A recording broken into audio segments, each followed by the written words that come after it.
I shaved every inch of my body just in case, she joked before a concert. I pretended not to hear, but while she partied, I packed her life into boxes. The next morning, she came home drunk to an eviction notice and a locked door. Hey Reddit, I've been sitting on this for a while and figured I'd throw it out there. My ex and I were together for 2 years, and everything fell apart after one night that showed me exactly who she was. I handled things quietly, legally, and maybe a bit coldly, depending on who you ask. Some people said I overreacted, others said I showed restraint. So I'll let you guys decide. Did I go too far? Or was I just finally standing up for myself? If someone told me that one sentence could end a 2-year relationship, I'd have laughed. Turns out it can. I'm Jeremy, 32, work in telecom, own an apartment that I actually worked my butt off for. My girlfriend Emma moved in after a year of dating. She called herself independent and said paying me rent made her feel like she was pulling her weight. I even drafted a simple written agreement. Nothing fancy, just to keep things clear. It was her idea, actually. For a while, she sent her share every month on time, acting proud about it. But lately, excuses. Work's been slow. My card glitched. I'll send it tomorrow. Tomorrow turned into next week, and next week turned into nothing. I didn't push it. I figured, whatever, people hit rough patches. That was my mistake. It was a Friday night. I was off work early, planning to crash on the couch with takeout and a movie. Emma was running around the apartment like she was late for an interview. Hairdryer blasting, closet doors slamming, perfume cloud heavy enough to kill mosquitoes. She was going to a concert with her friends, Sarah and Rachel. They came over around 7, loud, dressed like they were about to headline the show themselves. I stayed in the living room, pretending to scroll through Netflix. They went straight to the bedroom to get ready. Their voices carried through the cracked door. I wasn't eavesdropping at first. They were just loud. But then, right between talk about outfits and drinks, Emma's voice cut through. I shaved every inch of myself, she said, laughing. You know, just in case. Rachel burst out laughing. Sarah hesitated, then awkwardly laughed too. I froze. Not a blink, not a breath, just that one line echoing in my head like a bad ringtone. Just in case. It wasn't even the words that hit me. It was the way she said them. Casual, confident, like it was no big deal. She wasn't embarrassed or joking to cover insecurity. She was bragging. My brain was trying to find some way to make it mean anything else. Maybe she meant just in case of sweat or something dumb. But deep down, I knew exactly what she meant. They came out of the bedroom about 20 minutes later. Emma was glowing. New dress, full face of makeup, hair perfect. She looked good. She always looked good. But something about her that night felt fake, like she was playing a character. Hey babe, she said, leaning down to give me a quick kiss. We're heading out. Don't wait up. I looked at her, smiled a little. All right, have fun. Stay safe. She didn't notice anything off. She never did unless it affected her directly. She just grabbed her purse, laughed at something Rachel said, and they left, heels clicking down the hall, laughter fading into the night. It all lined up perfectly. I wasn't angry, not yet. I just felt done, like someone had flipped a switch. You spend 2 years thinking you're building something, and then one dumb sentence tells you the foundation was rotten from the start. I stood up, turned off the lights, and walked to the bedroom. Half the closet was hers, drawers filled with her things. Her shoes lined up like she owned the place. My apartment, the one I worked years for, had slowly turned into her stage. And just like that, I decided it was over. No screaming match. No dramatic breakup speech. I wasn't giving her that satisfaction. She'd made her choice before the concert even started. I was just late to realizing it. She thought she was walking out for a concert. She had no idea she was walking out of my life for good. By morning, Emma would no longer be my problem. That thought played in my head like a calm instruction, not revenge. I wasn't pacing or yelling, or imagining dramatic lines to say. I just felt done. I grabbed 3 duffel bags from the closet and a few empty boxes I'd kept from when I first moved in. I started with her side of the closet. It looked like a department store. Color-coordinated tops, dresses, shoes lined up perfectly. I pulled each hanger down, folded everything neatly, and placed it in the bags. As I worked, my mind replayed every small thing that I had brushed off before. The times she tilted her phone away when she texted. The work dinners that somehow ended at 2 a.m. The male coworker she swore was like a brother. The fake smiles, the short temper, the way she'd turn cold after a good weekend like she needed to reset. I folded one of her blouses and almost laughed. It still had a price tag on it. She'd probably bought it to wear for someone else. When I opened her purse drawer, something slipped out. A folded receipt. I picked it up, thinking it was from a restaurant. Nope. The top read, Moonlight Room Gentlemen's Club. Dated last Friday. Under her name. $87.50, cover plus drinks. I stared at it for a solid minute. She hadn't even bothered to hide it. It wasn't like she worked there, and she sure as hell didn't mention going there with friends. I guess girls' night out had a different meaning now. That was the exact moment everything clicked. It wasn't just the comment. She'd been living in my place while shopping for someone else's attention, playing the loyal girlfriend while sneaking around like a teenager who thought she was smarter than everyone else. I tossed the receipt into my wallet to save as a proof and kept going. Methodical, clean. In her nightstand, I found her dream journal. I didn't read it. I wasn't interested in knowing what kind of delusional fantasies she'd been writing about. The only thing I took was the small ceramic cat figurine her grandmother gave her. I wrapped it carefully. I wasn't cruel, just efficient.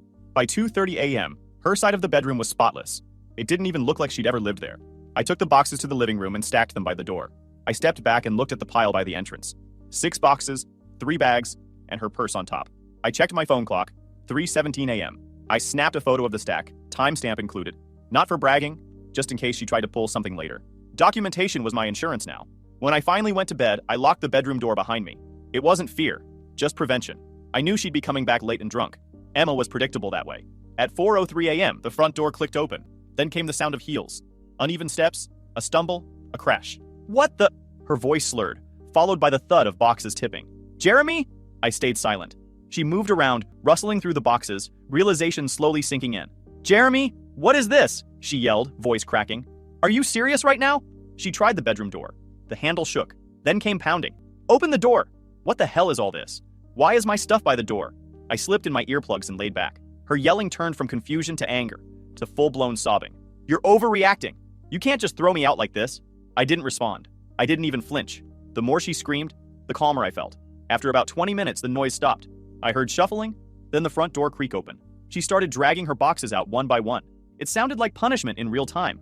Each scrape of cardboard against the floor was another part of her leaving. By 5 a.m., silence again.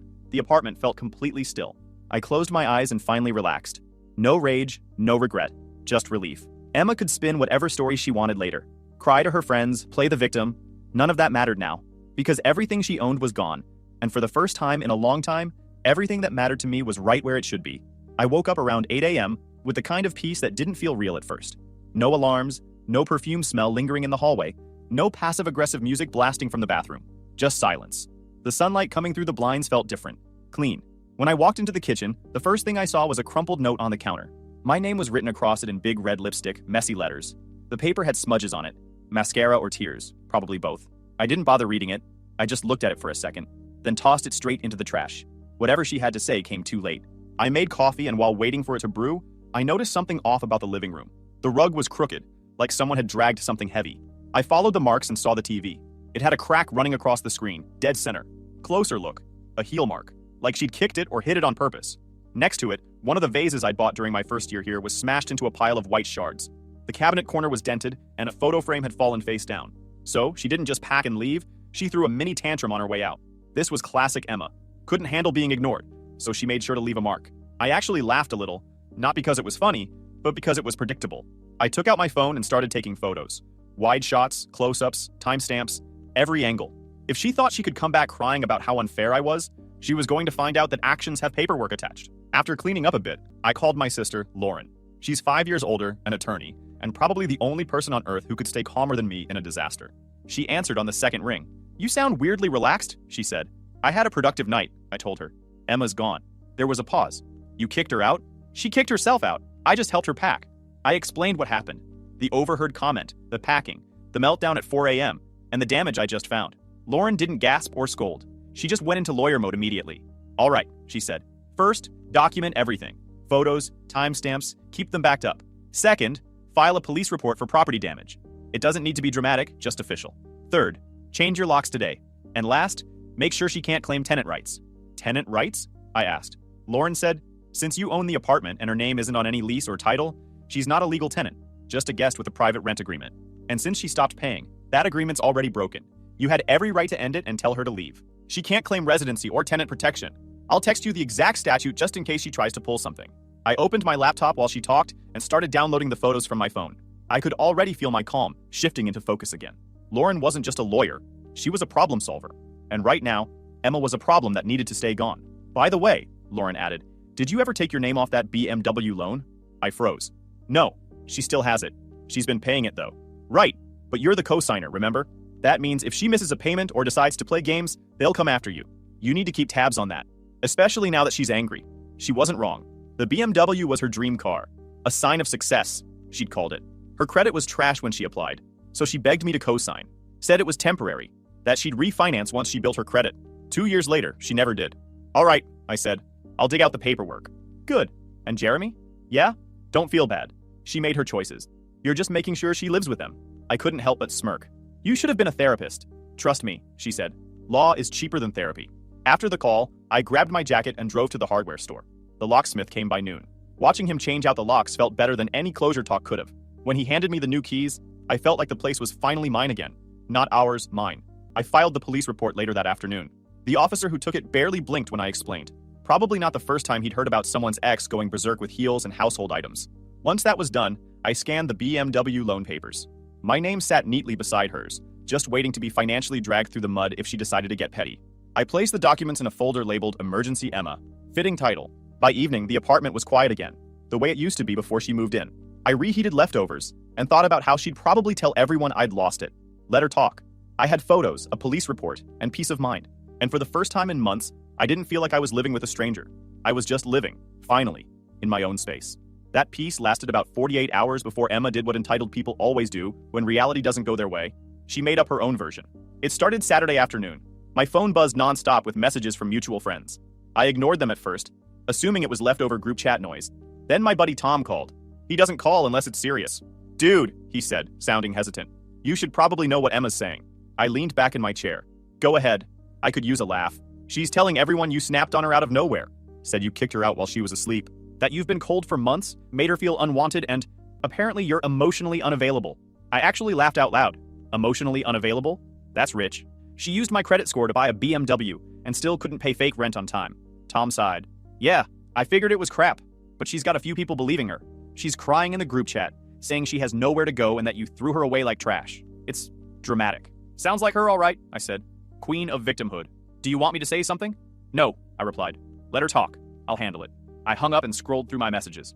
Sure enough, I had 4 unread texts from people I barely talked to, all variations of, hey, is everything okay? And Emma's really upset. Of course she was. Upset that her lies weren't sticking as easily as before. I didn't post anything. I didn't defend myself online. People like her feed on drama, and I wasn't giving her a buffet. What I needed was evidence. Clean, undeniable, factual. Then I remembered Sarah. She was one of the girls who'd been there the night of the shaved comment. She'd laughed awkwardly, not fully in on the joke. Out of the 3, she was the only one who didn't seem fake. I found her on Instagram through those old group photos, sent her a quick DM, and she gave me her number. I hesitated for a second, didn't want to drag her into it. But then I thought about Emma spinning her nonsense while I stayed silent. No thanks. I sent a text. Hey, Sarah, I know this is awkward, but can I ask you something? When you guys were here Friday before the concert, you heard what Emma said, right? About shaving just in case? Was I wrong to take that seriously? She replied within 2 minutes. No, you weren't wrong. It was a lousy thing to say. I told her in the car she crossed a line. Bingo. I texted back, she's telling everyone I threw her out for no reason. Would you be okay showing what she said that night in your group chat? I just want to set the record straight. I'm not trying to start drama. 10 minutes passed. No response. I figured that was it. She probably didn't want to get involved. Then my phone pinged again. A screenshot. It was from their girls' group chat, timestamped Friday 9:17 p.m., right after they left my place. Rachel had texted, that cute drummer is totally eyeing you. Emma's reply, I know, right? Here's hoping. Good thing I'm ready. Sarah had just reacted with an eye roll emoji. I stared at the screenshot, half disgusted, half relieved. There it was. Proof. Not just a slip of the tongue, but an actual confession of intent. She wasn't joking. She was preparing. I texted Sarah back, thank you. You didn't have to do that. Her reply was simple. I hate lying. She's been out of control lately. I sent the screenshot straight to Tom, along with a photo of the gentleman's club receipt I'd found in her purse. You can show these if anyone asks what really happened, I wrote. I'm not getting into a back and forth. Truth speaks for itself. Tom's response came quick. Holy crap. Yeah, this changes everything. I'll share it in the chat. 5 minutes later, my phone started blowing up again. Not with accusations this time, but apologies. Man, I'm so sorry. We didn't know. Bro, she's wild for that. Glad you're doing okay. Apparently, once the screenshot hit the group chat, the sympathy train derailed fast. Emma tried to twist it, saying it was just girl talk, but nobody was buying it. Tom said when he posted the image, the chat went silent for a full minute before people started calling her out. Then came the best part. Sarah told me later that Emma tried to accuse her of betrayal. Sarah's response? I'm not lying for you, Emma. You made your bed. Lie in it. Then she left the group chat entirely. By Sunday evening, the story had flipped completely. The same people who pitied Emma on Saturday were ghosting her now. Her support vanished as fast as her rent payments. I didn't need to say a word. The facts handled it for me. That night, I sat on the couch, phone silent, apartment peaceful again. I looked at the cracked TV and thought about how she'd probably throw another tantrum if she knew her empire of lies had collapsed in 24 hours. The funny thing is, I didn't even feel triumphant, just satisfied. Like taking out the trash. Not exciting, but necessary. Emma wanted attention. I gave her consequences instead. And judging by the silence from her side of the world, she wasn't enjoying them. That silence broke 3 days later when I got an email from her. Subject line, read this. I opened it, and there it was. The classic Emma tone. Dramatic, accusatory, and dripping with entitlement. You think you can just erase me? You can't. You co-signed my car. You're tied to me whether you like it or not. If you don't meet me and talk like an adult, I'll stop paying for the BMW. Let's see how your precious credit holds up. You ruined my life over a stupid misunderstanding. Your turn to pay. I read it twice. It was so perfectly her. No accountability, no remorse, just threats dressed up as victimhood. She really believed she still had leverage over me. I didn't reply. I didn't even flinch. Instead, I took a screenshot of the entire email, opened my files, and pulled up the BMW loan documents. Lauren had warned me this could happen. She was right again. I called the loan company. Auto Finance, this is Daniel. How can I help you? Hi, Daniel. My name's Jeremy Carter. I'm a co-signer on loan number 456C2. The primary borrower, Emma Watson, no longer lives at the listed address. She just emailed me saying she intends to stop making payments. I have the email if you'd like proof. He paused. She said that in writing? Yes. I can forward it to your collections department. Please do, he said quickly. I'll open a case right now. Given what you've told me, we may need to secure the asset. Do you know where the vehicle is currently located? I did. Tom had mentioned she was still crashing at Rachel's place across town. Yes, I said. She's staying at an address on Oakfield Lane. I can send it with the email. Perfect. Thank you for calling, Mr. Carter. You did the right thing. I forwarded everything. The email, her address, even the loan copy showing both our names. Then I sat back and sipped my coffee. No anger, no nerves, just calm, knowing the wheels of consequence were officially turning. She'd already missed her last payment by nearly 3 weeks and ignored 2 reminder notices, so her account was already flagged for repossession. My call just gave them the last piece they needed, confirmation of where the car was. 2 days later, I finished work early and decided to take a different route home. I'll admit, curiosity played a role. Not emotional curiosity, just tactical. I wanted to see if the loan company had followed through. As I turned down Oakfield, I didn't even have to look hard. There it was. A repo truck parked in front of Rachel's apartment complex. Emma's white BMW sat hooked up at an angle, back tires lifted. On the sidewalk, 2 familiar figures were losing their minds. Emma was yelling something about harassment while waving her arms like she owned the street. Rachel stood beside her, equally useless, shouting at the repo driver who didn't even look up from his clipboard. The driver's face was blank, professional. This wasn't his first meltdown of the week job. Emma stomped toward him. You can't take my car. I make payments. This is illegal. He pointed at the clipboard. Talk to your lender, ma'am. They gave the order. I am the borrower, she screamed. This is theft.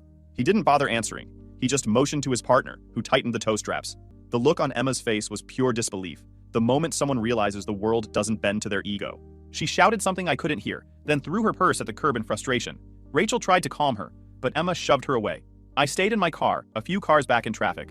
I didn't want to be seen. I just watched for a few seconds. Not smiling, not gloating. It wasn't revenge. It was symmetry. The truck pulled off, BMW in tow, leaving Emma standing there screaming into her phone. I rolled down my window just slightly, heard her voice echoing something about calling a lawyer, and rolled it right back up. Then I drove off. I didn't feel victorious. I felt done. Later that night, my phone buzzed again. 6 new voicemails from no caller ID. I already knew who. I unblocked her for 1 minute just to confirm. The first message started with crying. You can't just ruin me like this, Jeremy. That car was my life. You're a heartless jerk. The second one flipped to anger. You're pathetic. You think you won? You'll regret this. The third was pure venom. You'll never find anyone like me again. Good. That was the point. I didn't listen to the rest. I saved them all into a folder labeled Emma Evidence, then blocked her again. Lauren called later that evening after I filled her in. She sounded impressed. You handled that like a pro. She basically handed you the rope and tied the knot herself. Yeah, I said, and then tried to blame me for the knot. She laughed. Typical. After the call, I leaned back on the couch and stared at the cracked TV again. It still worked on half the screen, but I didn't even care anymore. Some people think closure comes from big speeches or apologies. For me, it came from watching a tow truck pull away with a car I should have never co-signed for. No fireworks, no shouting match, just quiet balance. The kind you only get when karma does its job right on time. That night, I deleted every photo of Emma left on my phone. No hate, no heartbreak, just cleanup. The final message she sent before being blocked read, "You'll regret this." I always land on my feet. She might have believed that when she had wheels. By the next week, karma decided to keep things consistent. I got a call from the local police department about the property damage report I'd filed earlier. The officer said, "We've reviewed the photos and statements. Since she admitted to being there that night and the damage matches your report, we've documented it. You can pursue reimbursement in small claims." Music to my ears. I called Lauren immediately. She didn't even sound surprised. "Good," she said. "We'll push it through officially. She can't just smash your stuff and walk away." Lauren helped me file a claim through small claims court, attaching the police report, timestamps, and photos of the broken TV, the dented cabinet, and the cracked vase. It was clean, organized, and completely airtight. 2 weeks later, Emma got her notice. She didn't show up to the first hearing, probably thinking it was just a bluff. The judge ruled in my favor. She was legally required to pay me for the damages, a few $1,000s total. When the letter confirming the payment came through, I framed it for a day just to enjoy the view. Lauren joked, "You handled this breakup like a boardroom audit." "Hey," I said, "she wanted to treat life like a game." I just read the rulebook. It felt good. Not vengeful, not smug, just clean. For once, I'd handled something the right way from start to finish. By mid-month, my routine was simple. Work, gym, peace. No crying, no yelling, no silent treatments. Just quiet. Then Sarah texted me. "Hey, you free this weekend? Coffee's on me. I owe you an update." We met at a small cafe downtown. She looked uncomfortable, but also relieved, like she needed to unload something. "So," she started, "Emma's not doing great." "Define not great," I said, stirring my coffee. "She's broke. The car's gone, obviously. Rachel kicked her out last week after a huge fight. I guess Emma's been blaming everyone but herself." I leaned back. "That tracks." Sarah sighed. "And Rachel told me something else." I debated even saying it, but you should probably know. I raised an eyebrow. "Go ahead." "Rachel said Emma hooked up with one of the guys from the gentleman's club, the same night that receipt was from." I just stared at her. The room suddenly felt heavier, even though I'd been expecting something like that deep down. Sarah looked apologetic. "I'm sorry. I didn't know how far it went until now." I nodded slowly. "No, you did the right thing. It doesn't shock me. It just confirms what I already suspected." After coffee, I drove straight to a clinic. Not because I was paranoid, just because I refused to let her recklessness touch me again. Quick test, clean results. The doctor told me, "You're good." And I walked out feeling like I just closed the last open tab of that chapter. Lauren called that evening. "How's freedom treating you?" she asked. "Better than therapy," I said. "You were right about everything." She chuckled. "I usually am." With every passing day, the noise from Emma's side faded further into nothing. She wasn't just out of my apartment. She was out of my system. Sometimes I'd catch myself noticing little differences. The sink stayed empty. The bed stayed made. The remote stayed where I left it. No guilt trips, no tension, just calm. The apartment didn't feel haunted anymore. It felt new. A few friends who'd taken her side early on reached out, wanting to clear the air. I didn't bother. There was nothing left to clear. Everyone had seen enough of Emma to understand who she really was. I spent my weekends fixing things I'd ignored for months. Small repairs, hanging pictures, upgrading furniture. Every improvement felt like deleting another piece of her. By the end of the month, my space didn't just look different. It felt different. Lighter. Quieter. Like the air itself had reset. On my last call with Lauren about the case, she said, "You know, most people would have blown up or done something stupid. You just handled it like a chess match." "Because that's what she never learned," I said. "Actions have moves, not feelings." She laughed. "Put that on a mug." I hung up and looked around the apartment. The new TV glowing, my desk clear, the evening sunlight hitting the floor just right. No drama, no guessing games, no chaos disguised as love, just peace, the kind that doesn't ask for permission. I thought about how much time I'd wasted trying to fix a person who was never broken, just selfish. Losing her wasn't a tragedy. It was subtraction by addition. Sometimes you don't realize how heavy someone is until they're gone, and your whole life finally stands upright again. Emma used to say she made my world brighter. Turns out she was just blocking the light. It had been about a month since I'd heard anything about her. The chaos she left behind had turned into quiet, the kind that doesn't feel lonely, just clean. I woke up early, worked out, made breakfast, and didn't have to check my phone for damage control. Life had gone back to something simple, something mine. That morning, I got a call from an unknown number. I almost ignored it, but something told me to answer. "Hi, is this Jeremy Carter?" a polite woman asked. "This is Linda from Oakwood Residences. I'm calling to verify a rental reference for an applicant named Emma Watson. She listed you as her former landlord." I almost laughed. The audacity.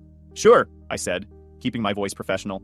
"She stayed in my apartment for about 2 years, but was never on the lease.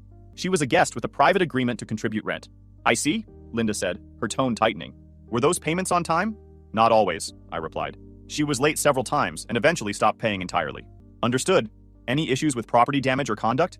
I paused for a second, then said, "Yes. She caused damage to my TV, furniture, and personal items when she left. It's been legally settled, but you might want to keep that in mind." There was silence on the line for a moment before Linda said quietly, "Thank you for your honesty. That's all I needed." "Happy to help," I said, and hung up. I knew that tone. Emma's rental application just died on the spot. That night, I sat on the couch with a movie playing when I heard a sound that didn't belong. Sharp and loud, like glass shattering. At first, I thought something fell in the kitchen. Then, I heard it again, and again. I got up, walked to the front window, and froze.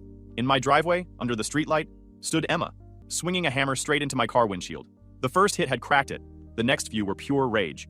She looked unrecognizable, hair wild, tears streaking her face, screaming words I couldn't make out through the glass. "Emma!" I yelled, throwing the door open and rushing outside. "What the hell are you doing?" She spun toward me, hammer still in hand. "You ruined my life," she screamed, voice shaking. "You took everything from me over a stupid joke." I stopped a few feet away, keeping distance. "Put that down before you hurt yourself," I said, already dialing 911 on speaker. She started sobbing, half yelling, half gasping. You think you're so perfect? You think you can just throw me away and move on like I was nothing? You weren't nothing, I said flatly. You were a liar who got caught. Her face twisted in anger. She hurled the hammer at the ground, grabbed a shard of glass from the windshield, and pointed it at me. Don't you dare talk to me like that! You don't understand what you did to me? She shouted, stepping closer. I kept my phone up, filming. Emma, stop! The police are on their way. She laughed. A cracked, hysterical sound. You destroyed me, Jeremy! You think I cheated? I was just having a little fun. I didn't even do anything wrong. I stared at her, disgusted. A little fun? You flirted with a drummer, went to a gentleman's club, trashed my place, and tried to blackmail me with a car loan. That's not fun. That's delusion. She screamed, You never appreciated me! Because there was nothing left to appreciate, I shot back. You need help, Emma. Not another excuse. Her expression shifted, almost breaking into something like guilt, but it didn't last. She waved the glass again. You'll regret this. You ruined my life. Then stop digging, I said calmly. Right then, red and blue lights flickered down the street. 2 police cruisers pulled up fast, lights flooding the driveway. Emma froze, realizing it was over. Drop it, one officer yelled, stepping out with his flashlight aimed at her. Emma dropped the shard, her hands trembling. The other officer grabbed her arms and pulled her back while she started sobbing again, saying, He lied about me. He ruined everything. They didn't argue. They cuffed her gently but firmly and guided her to the car. She kept crying, her voice fading as they read her rights. I gave the officers the security footage from my front camera, along with my phone recording. One officer nodded and said, We'll add vandalism and trespassing. You did the right thing calling us immediately. When they drove her away, I just stood there, staring at the cracked windshield. Lauren showed up about an hour later after I called her. She looked at the damage, then at me. You okay? Yeah, I said, exhaling. Just tired of being right about her.